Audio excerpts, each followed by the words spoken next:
Hi hello ಎಲ್ರಿಗೂ ನಮಸ್ಕಾರ. Welcome to Sandhya Shetty's kitchen. ಇವತ್ತಿನ ವಿಡಿಯೋದಲ್ಲಿ ಸ್ಪೆಷಲ್ ಆಗಿರುವಂಥ ಒಂದು ಚಿಕನ್ ತವಾ ಫ್ರೈ ರೆಸಿಪಿನ ಶೇರ್ ಮಾಡ್ತಾ ಇದ್ದೀನಿ. ಮಸಾಲೆನ ರುಬ್ಬಿಟ್ಟು ಮಾಡ್ತಾ ಇದ್ದೀನಿ ಚಿಕನ್ ತವಾ ಫ್ರೈನ. ತುಂಬಾ ಟೇಸ್ಟಿಯಾಗಿರುತ್ತೆ ಇದು. ಮಸಾಲೆ ಚೆನ್ನಾಗಿ ಹಿಡಿಯುತ್ತೆ ಚಿಕನ್ಗೆ, ಸ್ವಲ್ಪನೂ ಖಾರ ಅನಿಸೋದಿಲ್ಲ. ತಿನ್ನೋದಕ್ಕೆ ತುಂಬಾ ಚೆನ್ನಾಗಿರುತ್ತೆ. ರೆಸಿಪಿ ಶುರು ಮಾಡೋದಕ್ಕಿಂತಲೂ ಮುಂಚೆ ನೀವು ನನ್ನ ಚಾನಲ್ಗೆ ಸಬ್ಸ್ಕ್ರೈಬ್ ಮಾಡಿಲ್ಲ ಅಂದರೆ ಇವಾಗಲೇ ಸಬ್ಸ್ಕ್ರೈಬ್ ಮಾಡ್ಕೊಳ್ಳಿ. ಹಾಗೆಯೇ ಬೆಲ್ ಐಕಾನನ್ನು ಪ್ರೆಸ್ ಮಾಡಿಬಿಟ್ಟು ನೋಟಿಫಿಕೇಷನನ್ನು ಆನ್ ಮಾಡ್ಕೊಳ್ಳಿ. ಚಿಕನ್ ತವಾ ಫ್ರೈ ಮಾಡೋದಕ್ಕೆ ನಾನಿಲ್ಲಿ ಅರ್ಧ kg ಆಗೋಷ್ಟು ಚಿಕನನ್ನು ತೊಗೊಂಡಿದ್ದೀನಿ. ಚಿಕನನ್ನು ದೊಡ್ಡ ದೊಡ್ಡ ಪೀಸ್ಗಳಾಗಿ ಮಾಡ್ಕೊಂಡಿದ್ದೀನಿ. ನಾನು ಫ್ರೈ ಮಾಡೋದಕ್ಕೆ ಈಸಿ ಆಗಲಿ ಅಂತ ಮಾಡ್ಕೊಂಡಿರೋದು. ದೊಡ್ಡ ದೊಡ್ಡ ಪೀಸೇ ಆಗಬೇಕಂತೇನಿಲ್ಲ, ಚಿಕ್ಕ ಪೀಸಿಂದನೂ ಕೂಡ ಮಾಡ್ಕೊಳ್ಬೋದು. ದೊಡ್ಡ ಪೀಸ್ ಆಗಿರೋದ್ರಿಂದ ಮಧ್ಯಕ್ಕೆ ಮಾರ್ಕ್ ಮಾಡ್ಕೊಂಡಿದ್ದೀನಿ ಮಸಾಲೆ ಚೆನ್ನಾಗಿ ಹಿಡಿಲಿ ಅಂತ. ಮೊದಲಿಗೆ ಮಸಾಲೆನ ರೆಡಿ ಮಾಡ್ಕೊಳ್ಳೋಣ. ನಾನೊಂದು ಬಾಣಲಿನ ಕಾಯಿಸ್ಬಿಟ್ಟು ಅದಕ್ಕೆ 5 ಬ್ಯಾಡಗಿ ಮೆಣಸಿನ್ಕಾಯಿಗಳನ್ನು ಸೇರಿಸ್ಕೊಳ್ತಾ ಇದ್ದೀನಿ. ಮೀಡಿಯಂ ಫ್ಲೇಮಲ್ಲಿ ಒಂದು 2 ನಿಮಿಷದವರೆಗೂ ಫ್ರೈ ಮಾಡ್ಕೊಳ್ಬೇಕು. ಇದನ್ನು ಬ್ಯಾಡಗಿ ಮೆಣಸಿನ್ಕಾಯಿ ಸೇರಿಸೋದ್ರಿಂದ ಕಲರ್ ಚೆನ್ನಾಗಿ ಬರುತ್ತೆ, ಖಾರ ಆಗೋದಿಲ್ಲ. ಒಂದು 2 ನಿಮಿಷ ಮೀಡಿಯಂ ಫ್ಲೇಮಲ್ಲಿ ಫ್ರೈ ಮಾಡ್ಕೊಂಡ ನಂತರ ಇದಕ್ಕೆ 1.5 ಚಮಚ ಆಗೋಷ್ಟು ಧನಿಯಾ ಕಾಳನ್ನು ಸೇರಿಸ್ಕೊಳ್ಬೇಕು. 1/4 ಚಮಚ ಆಗೋಷ್ಟು ಜೀರಿಗೆ ಮತ್ತು 1/4 ಚಮಚ ಆಗೋಷ್ಟು ಕಾಳುಮೆಣಸನ್ನು ಸೇರಿಸ್ಕೊಳ್ಬೇಕು. ಮತ್ತೆ ಎಲ್ಲ ಐಟಮ್ಸನ್ನು ಸೇರಿಸ್ಬಿಟ್ಟು ಮತ್ತೆ ಒಂದು 2 ನಿಮಿಷದವರೆಗೂ ಮೀಡಿಯಂ ಫ್ಲೇಮಲ್ಲಿ ಚೆನ್ನಾಗಿ ಫ್ರೈ ಮಾಡ್ಕೊಳ್ಬೇಕು. ಮಸಾಲೆ ಐಟಮ್ಸ್ ಎಲ್ಲ ಚೆನ್ನಾಗಿ ಫ್ರೈ ಆಗಿದೆ. ಇವಾಗ ಇದನ್ನ ಒಂದು ಮಿಕ್ಸಿ ಜಾರಿಗೆ ಸೇರಿಸ್ಬಿಟ್ಟು ರುಬ್ಕೊಳ್ಬೇಕು. ಮಸಾಲೆ ಐಟಮ್ಸ್ ತಣ್ಣದ ನಂತರ ಇದನ್ನ ಮಿಕ್ಸಿ ಜಾರಿಗೆ ಸೇರಿಸ್ಕೊಳ್ಬೇಕು. ಹಾಗೆಯೇ ಇದಕ್ಕೆ ಒಂದು 5ರಿಂದ 6 ಎಸಳು ಆಗುವಷ್ಟು ಬೆಳ್ಳುಳ್ಳಿನ ಸೇರಿಸ್ಕೊಳ್ತಾ ಇದ್ದೀನಿ. ಬೆಳ್ಳುಳ್ಳಿ ಸ್ವಲ್ಪ ಜಾಸ್ತಿನೇ ಸೇರಿಸ್ಕೊಳ್ಳಿ, ಚೆನ್ನಾಗಿರುತ್ತೆ. ಹಾಗೆಯೇ ಅರ್ಧ ಇಂಚ್ ಆಗೋಷ್ಟು ಶುಂಠಿನ ಕಟ್ ಮಾಡಿಬಿಟ್ಟು ಸೇರಿಸ್ಕೊಂಡಿದ್ದೀನಿ. ಒಂದು ಚಿಕ್ಕ ಪೀಸ್ ಆಗೋಷ್ಟು ಹುಣಸೆ ಹಣ್ಣು, 5ರಿಂದ 6 ಎಸಳು ಆಗುವಷ್ಟು ಕೊತ್ತಂಬರಿ ಸೊಪ್ಪನ್ನು ಸೇರಿಸ್ಕೊಳ್ಬೇಕು. ಒಂದು 5-6 ಎಳೆ ಸೇರಿಸ್ಕೊಂಡ್ರೆ ಸಾಕಾಗುತ್ತೆ. ಅರ್ಧ ಈರುಳ್ಳಿನ ಕಟ್ ಮಾಡಿಬಿಟ್ಟು ಸೇರಿಸ್ಕೊಳ್ತಾ ಇದ್ದೀನಿ. ಚಿಕ್ಕ ಈರುಳ್ಳಿ ಆದರೆ ಒಂದು ಇಡೀ ಈರುಳ್ಳಿನ ಸೇರಿಸ್ಕೊಳ್ಬೋದು. ಒಂದು ಸ್ವಲ್ಪ ಕರಿಬೇವಿನ ಎಲೆಗಳನ್ನು ಸೇರಿಸ್ಕೊಳ್ಬೇಕು. 1/4 ಚಮಚ ಆಗೋಷ್ಟು ಅರಿಶಿನ ಪುಡಿ ಮತ್ತು 1/4 ಚಮಚ ಆಗೋಷ್ಟು ಗರಂ ಮಸಾಲೆ ಪುಡಿನ ಸೇರಿಸ್ಕೊಳ್ಳಿ. ಬೇಕಿದ್ದರೆ ಇವಾಗಲೇ ಉಪ್ಪು ಸೇರಿಸ್ಕೊಳ್ಬೋದು. ನಾನು ಮತ್ತೆ ಸೇರಿಸ್ಕೊಳ್ತೀನಿ ಉಪ್ಪನ್ನು. ಬೇಕಿದ್ದರೆ ಇವಾಗಲೇ ಸೇರಿಸ್ಕೊಳ್ಳಿ.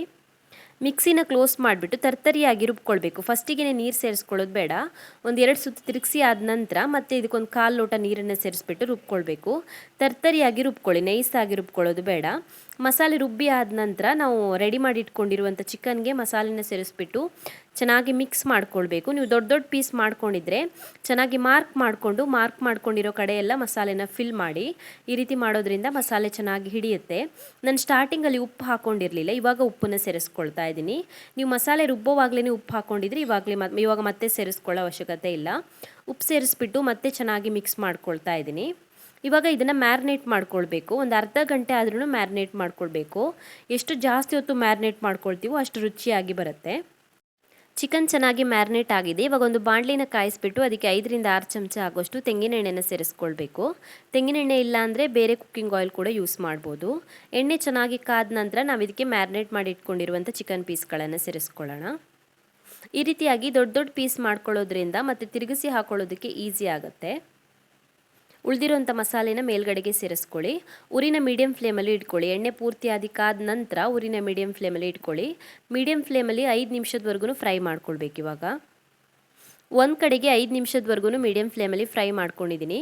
ಇವಾಗ ಇದನ್ನು ತಿರುಗಿಸಿ ಹಾಕೊಂಡ್ಬಿಟ್ಟು ಇನ್ನೊಂದು ಕಡೆಗೆ ಫ್ರೈ ಮಾಡ್ಕೊಳ್ಳೋಣ. ನಾವು ಬ್ಯಾಡಗಿ ಮೆಣಸಿನ್ಕಾಯಿ ಯೂಸ್ ಮಾಡಿರೋದ್ರಿಂದ ಕಲರ್ ಡಾರ್ಕ್ ಆಗಿ ಬರುತ್ತೆ.